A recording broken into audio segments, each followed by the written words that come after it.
This is the Lone Creator YouTube. We hope this video helps. In this video, I will show how to use Gemini to create images, easy method.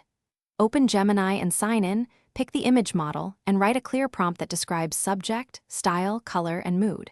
Set width and height, choose iterations or sampling, and toggle safety filters as needed. Preview results, tweak prompts for variations, then export high-resolution images for web or print. Practice yields faster, better images. Start with a concise subject, then add style, lighting, camera, and color details to guide Gemini. Use examples like portrait of an astronaut in neon city, cinematic lighting, 35mm lens to be specific. Try modifiers such as vibrant, moody, or hyper-detailed to alter results. When outputs are off, change one element at a time and regenerate. Keep notes on prompts that work for future use. Test short and long prompts to see which yields better control and speed.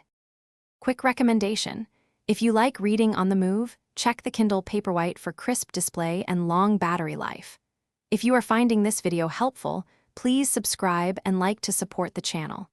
I use the Kindle to preview art references and color palettes when away from my desk, which pairs nicely with Gemini image ideas. Check the description for the link and other deals. Now let's get back to the video. Use iterations and sampling controls to refine Gemini outputs while monitoring quality and speed trade-offs. Crop, upscale, or denoise inside Gemini or export, and edit in image software for precise adjustments.